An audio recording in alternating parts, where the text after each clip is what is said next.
Hello अस्सलाम वालेकुम everyone. I hope सब ठीक होंगे, खैरियत से होंगे।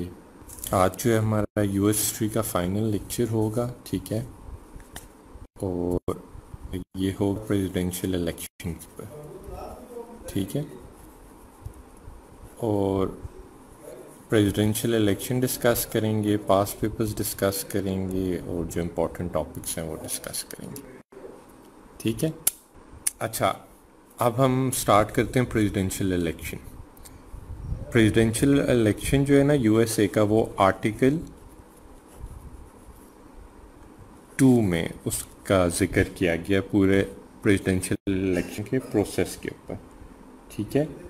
लाइक सबसे पहला प्रेसिडेंट यूएसए का था George Washington, right. George Washington George Washington जो था वो प्रेसिडेंट बना था 1789 में। उस टाइम तक रूल ये था कि सिर्फ वाइट मैन वोट करते हैं और जिनके पास प्रॉपर्टी होगी, ठीक है। अस्सलाम वालेकुम तीना। सिर्फ वाइट मैन वोट कर सकते हैं जिनके पास प्रॉपर्टी होगी। लेकिन जब 15th अमेंडमेंट आई, 19th अमेंडमेंट आई और 26th अमेंडमेंट आई ना, तो अब एवरी अमेरिकन कैन वोट, ठीक है। पहले मेरिट्स का डिस्कस कर लेते हैं। मेरिट्स की हेडिंग आप डाल लो। मेरिट्स ये है कि 4 इयर्स की टर्म होगी प्रेसिडेंट की, 35 एज होगी मिनिमम, 14 इयर्स मिनिमम यूएसए का रेजिडेंट होगा और नेटिव बॉर्न होगा यूएसए का, ठीक है, नेटिव बॉर्न। अच्छा, अब ये है कि हमने मेरिट्स डिस्कस कर लिए, अब हम आहिस्ता आहिस्ता टूवर्ड्स इलेक्शन जाएंगे, ठीक है। यूएसए के अंदर 2 पार्टीज़ होती हैं। अस्सलाम वालेकुम कामरान, क्या हाल है आपके, ठीक हो आप, खैरियत से हो। अच्छा, यूएसए के अंदर जो है ना टोटल 2 पार्टीज़ होती हैं, एक रिपब्लिकन और एक डेमोक्रेट, ठीक है। रिपब्लिकन रेड कलर होता है इनका, डेमोक्रेट का ब्लू होता है। इनका एलिफेंट है सिंबल, इनका डंकी है, ठीक है। अच्छा, अब हम डिस्कस करना शुरू करेंगे कैंडिडेट्स किस तरह आते हैं, क्या प्रोसीजर होता है, इलेक्टोरल्स क्या होते हैं, so on and so fourth, ठीक है। अब पहला ये है कि हम डिस्कस करेंगे पार्टीज़ किस तरह ऑपरेट करती हैं यूएसए में। अच्छा, पार्टीज़ हैं ये, इनके कैंडिडेट्स आते हैं, डिफरेंट कैंडिडेट्स होते हैं, ठीक है। कि यार मैंने प्रेसिडेंट बनना है, कोई भी कैंडिडेट प्रेसिडेंट के लिए आ सकता है, ठीक है। अब ये कैंडिडेट्स जो है ना, इनको शॉर्टलिस्ट करना होता है। बोथ पार्टीज जो होती हैं ना, इन कैंडिडेट्स को शॉर्टलिस्ट करती हैं। पहले ये पार्टीज अपने कैंडिडेट शॉर्ट, सपोज रिपब्लिकन है ना, रिपब्लिकन के आगे हैं, उसने शॉर्ट लिस्ट कर दिए सपोज 10 कैंडिडेट्स।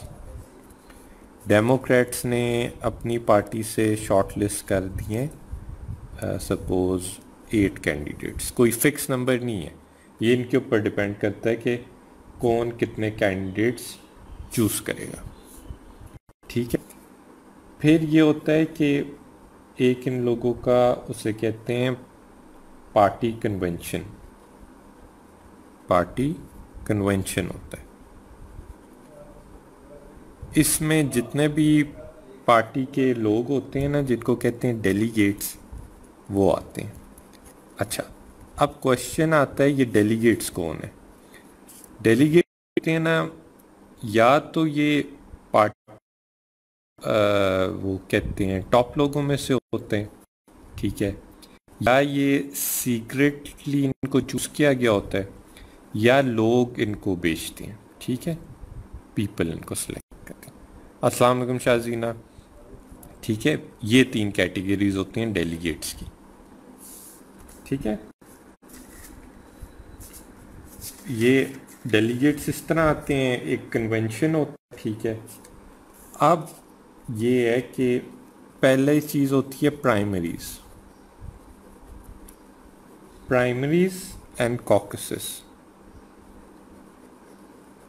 अच्छा, प्राइमरी एंड कॉकसेस से क्या होता है? सिलेक्शन, इधर ये सीक्रेट सिलेक्शन प्राइमरीज को कहते हैं, कॉकसेस में डिबेट होती है। ये दोनों जब प्रोसेस होती है ना, ये बेसिकली शॉर्टलिस्ट करते हैं इन कैंडिडेट्स को। ठीक है, ये कैंडिडेट्स जो हैं वो जाते हैं कन्वेंशन के ऊपर। ठीक है, फॉर एग्जांपल रिपब्लिकन्स का पिछले इलेक्शन में ट्रंप था कैंडिडेट और टेड क्रूज था। ठीक है, डेमोक्रेट्स का हिलरी थी और बर्नी सैंडर्स जो इस बार भी खड़ा हुआ था। ठीक है, अब ये लोग उन लोगों ने शॉर्ट लिस्ट किए हुए थे जो टॉप फेवरेट जा रहे थे। ठीक है, अब जब जो डेलीगेट्स होते हैं ना, डेलीगेट्स ये जो सारे पार्टी के टॉप लोग होते हैं जिनको सीक्रेटली रखा होता है या जो पीपल ने चूज़ किए होते हैं, ये डेलीगेट्स जो हैं ये बेसिकली इन लोगों को चूज़ करते हैं। ठीक है, वोट करके ये एक नेशनल कन्वेंशन रखने। ठीक है, उस नेशनल कन्वेंशन में ये होता है कि लोग देख लेते हैं, नेशनल कन्वेंशन पे एक होता है सुपर ट्यूसडे। ठीक है, सुपर ट्यूसडे, ये मैं आपको बताता हूँ सुपर ट्यूसडे क्या होता है। सुपर ट्यूसडे में ये होता है ना, जितने भी कैंडिडेट्स होते हैं हर पार्टी के, उनके एक इलेक्शंस होते हैं हर स्टेट के अंदर। मतलब कि अब मैं डेमोक्रेट का कैंडिडेट हूँ तो मेरी कैलिफोर्निया में इलेक्शन होगा और इसमें सिर्फ डेमोक्रेट के लोग ही वोट करेंगे। ठीक है, अब सपोज इधर एक कैंडिडेट मैं हूँ, एक कैंडिडेट अरसलान है। अब ये डेमोक्रेट्स के लोग ही चूज़ करेंगे कि उन्हें मुझे वोट करना है या अरसलान को वोट करना है। ठीक है, यूँ डिफरेंट जगह इलेक्शंस होते हैं डिफरेंट स्टेट्स में।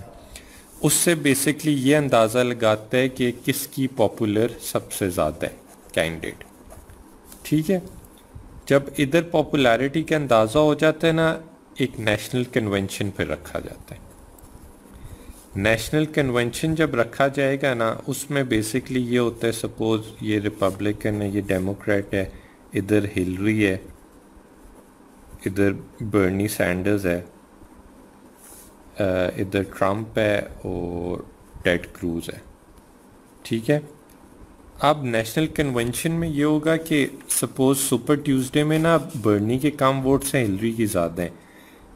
डेमोक्रेट अपना नेशनल कन्वेंशन रखवाएंगे, रिपब्लिकन अपना। इधर बर्नी कहेगा जी मैं विड्रॉ करता हूँ और मेरे जितने भी वोटर सपोर्टर हैं वो हिलरी को सपोर्ट करें। यहाँ पे टेड क्रूज कहता है मैं विड्रॉ करता हूँ और आप ट्रंप को सपोर्ट करें। मतलब कि इधर शॉर्ट लिस्ट होगी। इधर आप कोटेशन भी आप लिख सकते हो। ठीक है, कोटेशन है बेसिकली कि हाँ, कोटेशन आप ये लिख सकते हो कि विद इन पार्टी, नहीं कोटेशन नहीं, इसको वैसे ही आप लिख सकते हो कि इंट्रा पार्टी जो है ना वो डेमोक्रेसी को प्रमोट करती है चीज़, इंट्रा पार्टी डेमोक्रेसी। ठीक है, अभी तक कोई कन्फ्यूजन हुई हो आप लोगों को, कोई मसला परेशानी? अच्छा, अब ये है कि जब ये हो गए सिलेक्ट, अब इसमें आ जाता है कि इलेक्शंस होते किस तरह। जब ये कैंडिडेट सेलेक्ट हो गए हैं, अब हमने बेसिकली डिस्कस करने इलेक्शंस होते किस तरह। एक चीज़ याद रखना कि जो स्टेट्स में लोग होते हैं ना, वो इलेक्टोरल्स को सिलेक्ट करते हैं। ठीक है, इलेक्टोरल्स को, ठीक है। ये इलेक्टोरल्स जो हैं ये प्रेसिडेंट के कैंडिडेट के लिए वोट करते हैं। Okay, got it. मतलब कि हम सपोज रह रहे हैं, आप कर लो मैसाचुसेट्स में रह रहे हैं, हम सारे लोग घरों से निकल के वोट तो डालेंगे ना। सपोज हम डेमोक्रेट के ऊपर वोट डाल रहे हैं या रिपब्लिकन के ऊपर वोट डाल रहे हैं, ये बेसिकली वोट हमारे उस स्टेट के इलेक्टोरल को सेलेक्ट कर रहे हैं, ठीक है। और ये इलेक्टोरल्स के इलेक्शन आगे होंगे, ये प्रेसिडेंट को सेलेक्ट करेंगे। Got it? Any confusion? अच्छा, अब ये बात आती है कि ये इलेक्टोरल्स होते कितने हैं। नंबर ऑफ इलेक्टोरल्स जो होते हैं वो होते हैं 538। अब ये 538 किस तरह होते हैं? House of representatives 435 total in number, senators 100 in number, इनको ऐड करो 535। ये जो बाकी तीन का डिफरेंस है ये किधर से आएगा? ये basically District of Columbia, District of Columbia जो स्टेट नहीं है, इसकी तीन की रिप्रेजेंटेशन है, तो ये 538 बन जाता है, ठीक है। हर इलेक्टोरल्स में नंबर ऑफ इलेक्टोरल्स डिपेंड कर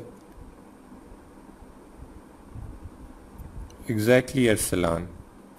लेकिन इसमें अब ट्विस्ट ये है कि आप सपोज आप PMLN को या PTI को वोट डाल रहे हो ना, वो काइंड ऑफ PMLN या PTI का इलेक्टोरल सेलेक्ट होगा, वो आगे आपके बिहाफ में प्रेसिडेंट को वोट करेगा, ठीक है।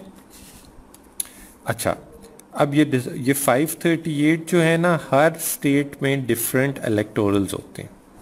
इलेक्टोरल्स जो हैं वो पॉपुलेशन के ऊपर डिपेंड करते हैं। बड़ी स्टेट्स में नंबर ऑफ इलेक्टोरल्स ज़्यादा होते हैं, छोटी स्टेट में नंबर ऑफ इलेक्टोरल्स कम होते हैं, ठीक है। अच्छा, अब स्टेट्स में एक चक्कर होता है, एक होती हैं सेफ स्टेट, एक होती हैं स्विंग स्टेट। अच्छा, अब इनमें डिफरेंट क्या है? सेफ स्टेट वो होती हैं जो सपोज 4 इलेक्शन से एक ही पार्टी को वोट कर रही है। सपोज एक सेफ स्टेट है डेमोक्रेट्स की, एक रिपब्लिकन की। स्विंग स्टेट वो होती है जिधर फ्लक्चुएशन होती है। अच्छा, हम यहाँ स्विंग स्टेट की बात कर रहे थे। ये बेसिकली इनका कोई पैटर्न नहीं होता, ये चेंज हो सकते हैं, ठीक है। अच्छा, अब इधर क्वेश्चन ये आता है कि यार ये इलेक्टोरल्स का रोल क्यों आया, ठीक है। अच्छा, इलेक्टोरल्स का रोल ये हुआ कि पुराने ज़माने में जो फार्मर्स होते थे ना, वो कहते थे जी हम वेल इन्फॉर्म्ड ही नहीं है। अच्छा, हम वेल इन्फॉर्म्ड नहीं है। लाइक पहले ये होता था, न्यूज़ इस तरह तो नहीं स्प्रेड होती थी ना, तो हमारे रिप्रेजेंटेटिव्स जो होंगे ना, जो वेल इन्फॉर्म्ड होंगे, वो वॉशिंगटन में बैठ के हमारे बिहाफ में वोट करेंगे। इलेक्टोरल्स का उधर से कॉन्सेप्ट आया, ठीक है। अच्छा, अब एक चीज़ इधर याद रखना कि वोट हर कोई कर सकता है USA में एक्सेप्ट टेरिटरीज। अच्छा, ये टेरिटरीज क्या हैं? जिस तरह हवाई आइलैंड हो गया, पोर्टोरिको हो गया, ठीक है। ये लोग जो है ना, ये लोग US सिटीजन्स होते हैं, लेकिन ये वोट ही नहीं कर सकते, ठीक है। अच्छा, अब ये है कि इलेक्टोरल्स को जो है नवंबर में चूज़ करते हैं और दिसंबर में ये प्रेसिडेंट के लिए वोट करते हैं, चूज़ इलेक्टोरल्स, और ये फिर प्रेसिडेंट के लिए वोट दिसंबर में करते हैं, ठीक है। अभी तक कोई कंफ्यूजन आप लोगों को हो? अच्छा, अब चक्कर ये है कि अब सवाल ये पैदा होता है कि यार सपोज एक तो होगी पॉपुलर वोट, एक होगी इलेक्टोरल वोट। इलेक्टोरल वोट में आपको 270 वोट्स चाहिए प्रेसिडेंट बनने के लिए। पॉपुलर वोट जितनी मर्जी लो, कोई फ़ायदा नहीं है उसका। मेनली आपने इलेक्टोरल वोट जीतना है, ठीक है। अब इधर ये सवाल पैदा होता है कि यार मैं अगर पॉपुलर वोट कर रहा हूँ तो मेरी तो वोट का कोई फ़ायदा नहीं है ना, तो इलेक्टोरल्स ही वोट करने हैं मेरी जगह।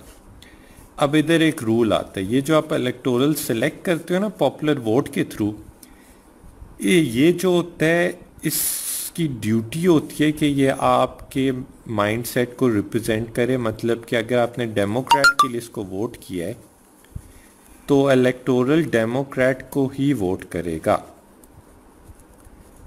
लेकिन ऐसा नहीं होता। ये अक्सर जो है यू टर्न ले लेते हैं और ये अपनी मनमानी करते हैं।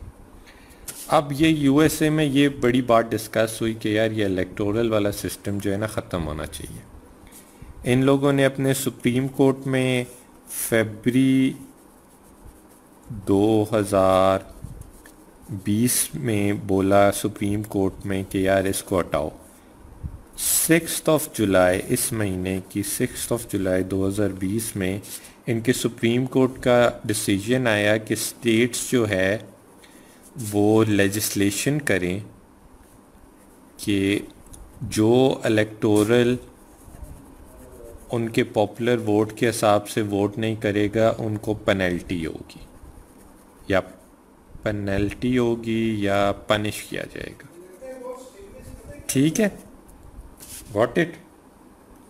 अच्छा, अब सवाल पैदा होता है कि यार इलेक्टोरल वोट अगर इक्वल आ जाए, ड्रॉ हो जाए इलेक्टोरल वोट में, तो फिर प्रेसिडेंट कौन सिलेक्ट करता है?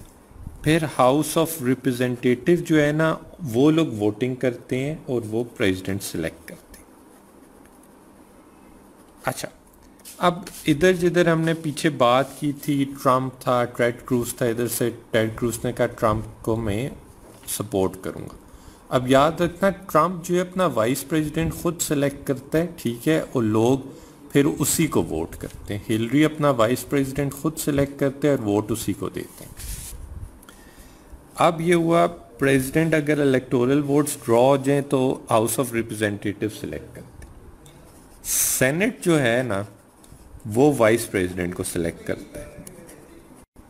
Okay, any confusion till now? अब हम डिस्कस करेंगे केसेस जो लोग लूजिंग पॉपुलर वोट और इलेक्शन लेकिन वो जीत गए, ठीक है। अच्छा, एक आप कर सकते हो 1824 में एंड्रू जैक्सन का ये हुआ था केस। इसने मेजॉरिटी लूज की थी लेकिन इलेक्टोरल वोट जीत गया था। अच्छा, उसके बाद 1876 में आप हेयस जो है ये वाइस प्रेसिडेंट के इलेक्शन के लिए आई थिंक लड़ा था। हाँ, इसका ये हुआ था, ये पॉपुलर वोट इसके पास लाइक कोलोराडो जो स्टेट है ना, कोलोराडो, उसमें इसके पास पॉपुलर वोट 0 थी, पॉपुलर वोट 0, लेकिन इसके पास 3 इलेक्टोरल वोट्स आ गई जिसकी वजह से ये जीत गया, ठीक है। अच्छा, नेक्स्ट हम केस डिस्कस करते हैं 1888 का। इसमें बेंजामिन हैरिसन बंदे का नाम था, ठीक है, प्रेसिडेंट ये बना था। इसने पॉपुलर वोट को लूज किया, लॉस्ट, ठीक है, लेकिन ये इलेक्टोरल जीता। अब इसमें इंटरेस्टिंग बात सुने, ये नॉर्थ का था और जिसके खिलाफ क्लिवलैंड नाम का जो कैंडिडेट था ना वो साउथ का था। अब साउथ में उस टाइम पॉपुलेशन ज़्यादा थी तो इसने बहुत हैवी मार्जिन से पॉपुलर वोट जीता, लेकिन फ़ायदा नहीं था क्योंकि इलेक्टोरल वोट जीतना ज़रूरी था। ठीक है, इधर आप एक कोट लिख सकते हो जॉर्ज वॉशिंगटन की कि एब्सोल्यूट डेमोक्रेसी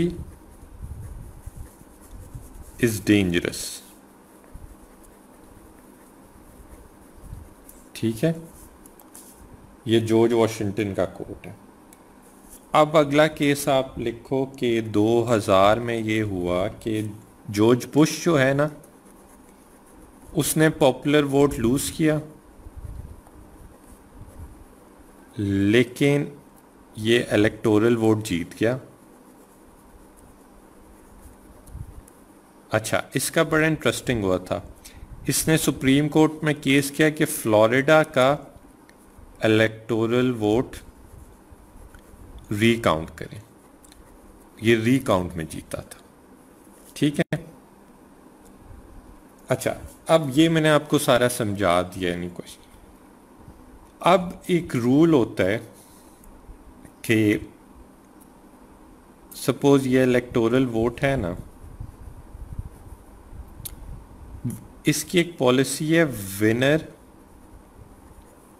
टेक्स ऑल। अच्छा, अब ये विनर टेक्स ऑल क्या क्वेश्चन ये आता है, राइट? अच्छा, विनर टेक्स ऑल ये है कि सपोज आपकी सपोज फ्लोरिडा है आपका, आई थिंक फ्लोरिडा की 33 इलेक्टोरल स्टेट्स हैं, ये आप कंफर्म कर लेना, ये मैं अजम्पशन कर रहा हूँ एग्जाम्पल के तौर में। ठीक है, अब डेमोक्रेट है, रिपब्लिक है। अब मैंने जीती हैं वोट, सपोज आप कर लो 21, आप कर लो, और इधर आप कर लो 12। ठीक है, अब विनर टेक्स ऑल का मतलब ये है कि इधर डेमोक्रेट वाला जो जीता है ना, ये 12 वोट भी अब इसके काउंट हो जाएंगे, मतलब कि 33 की 33 वोट्स इसके खाते में आ जाएंगी। Got it? कोई मसला परेशानी आप लोगों को? अच्छा, अब ये कि जब इलेक्टोरल वोट वगैरह हो गया, जनवरी 20 में जो होता है प्रेसिडेंट जो होता है उसका वो होता है, जनवरी 20 में इनॉग्रेशन हो जाती है। ठीक है, प्रेसिडेंट की। अच्छा, अब एक और इंटरेस्टिंग चीज़ जो आती है इसमें कि इनॉग्रेशन से पहले क्या होता है। इनॉग्रेशन से पहले 6 जनवरी में को काउंटिंग होती है डीसी में, जिसमें ऑफिशियली अनाउंस होता है कि कौन इलेक्शन जीता है। 20 जनवरी को जब इनॉग्रेशन होती है और वोट टेकिंग सेरेमनी होती है, रात को एक इवेंट होता है, उसे कहते हैं बॉल सेरेमनी। आपने एक ओबामा की फेमस स्पीच सुनी होगी जिसमें वो कहते हैं ओबामा आउट और माइक ड्रॉप करके चला जाता है, जिसमें सारे कोट टाई टॉक्सीडोज पहन के बैठे होते हैं। ये बेसिकली जो जा रहा होता है प्रेसिडेंट, वो फेयरवेल देता है आने वाले प्रेसिडेंट को। ठीक है, और उसको बातें वगैरह सुनाता है। अच्छा, अभी आपको ये क्वेश्चन समझ आ गई कि प्रेसिडेंट पहुंचता किस तरह। अब मैं लॉन्ग स्टोरी शॉर्ट आपको अब मैं एक फ्लो में बताता हूँ कि पहले जो है विद इन पार्टी जो होता है चूज़ करते हैं कैंडिडेट्स। ठीक है, वो कैंडिडेट शॉर्ट करते हैं डेलीगेट्स। ठीक है, और वो प्राइमरीज होते हैं, कॉकसेस होते हैं। ठीक है, फिर उसके बाद जब होता है कन्वेंशन होता है, इससे पहले बीच में सुपर ट्यूसडे भी आता है। ठीक है, कन्वेंशन में जो है फाइनल कैंडिडेट आ जाता है। फाइनल कैंडिडेट जो है फिर वो ऑल ओवर द स्टेट जो है वो कैंपेन करता है। ठीक है, अब ये कैंडिडेट जो है डिफरेंट स्टेट्स में वोटिंग होती है पॉपुलर वोट के ऊपर। पॉपुलर वोट हो जाता है तो उसके बाद आता है इलेक्टोरल सेलेक्ट हो जाते हैं। इलेक्टोरल जो हैं वो प्रेसिडेंट को सेलेक्ट करते हैं, प्रेसिडेंट जो है 20th को इनॉग्रेशन कर लेता है। ठीक है, सिंपल। अब एक और क्वेश्चन इधर आता है कि यार ये मिड टर्म इलेक्शन क्या होती है? मिड टर्म इलेक्शन, अच्छा आप चेक करिए 20th को इनॉग्रेशन हुई है, ट्रम्प बन गया प्रेसिडेंट। ठीक है, ट्रम्प बने टोटल 4 साल के लिए। अब ये 2 साल के बाद मिड टर्म इलेक्शन होते हैं। ठीक है, अब ये मिड टर्म क्या है? जो हाउस ऑफ रिप्रेजेंटेटिव्स है उसमें याद है हमने बात की थी कि 2 साल के लिए रहती है टर्म। मतलब कि ये जो लोग हैं हाउस ऑफ रिप्रेजेंटेटिव में, ये सारे जो हैं वापस सेलेक्ट होंगे।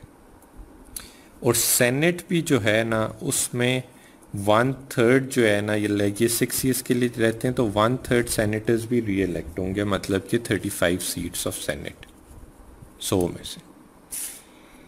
अब ये मिड टर्म इलेक्शंस जो है ना ये बेसिकली रिफ्लेक्ट करते हैं कि लोगों की कैसी लोगों का क्या रिएक्शन है टुवर्ड्स प्रेसिडेंट की परफॉर्मेंस। अगर प्रेसिडेंट अच्छा हो तो लोग उसके बंदों को सिलेक्ट करके भेज देंगे। लेकिन ट्रम्प की बारी में क्या हुआ है? ट्रम्प की परफॉर्मेंस लोगों को पसंद नहीं आई और ये पॉपुलर वोट तो हारा हुआ था।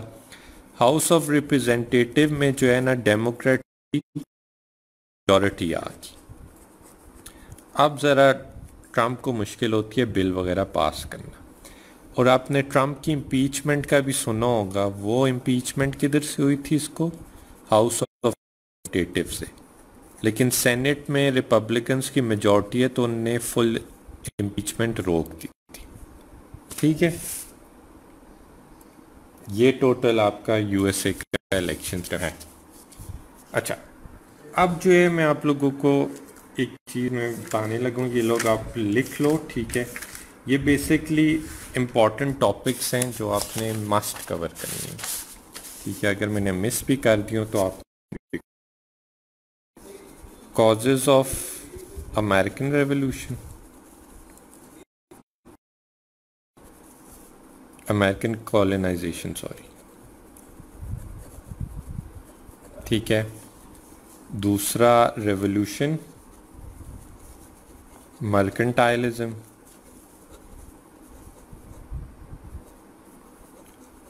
मर्केंटाइलिज्म। अच्छा, तीसरा जो है फ्रेमिंग ऑफ कॉन्स्टिट्यूशन।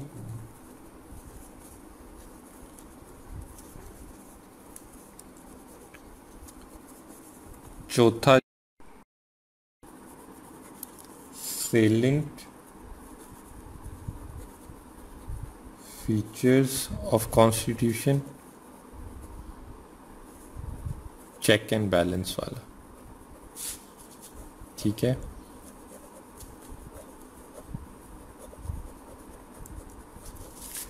अच्छा नेक्स्ट आप लिख सकते हो federalist versus anti federalist.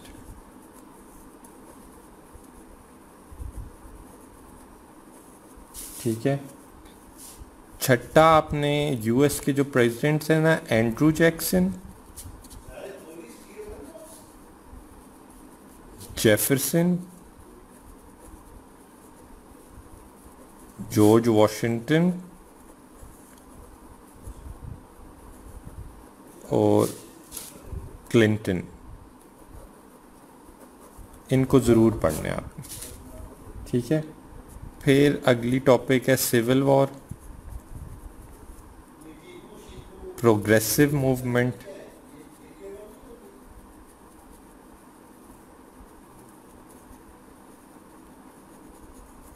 Civil rights movement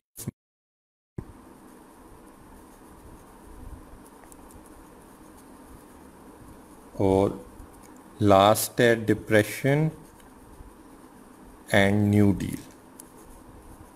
इसको अल्फ़ाबेटिकल डील भी कहते हैं। ये टॉपिक्स जो हैं लाइक हमने सारी ऑलमोस्ट कवर की हुई हैं।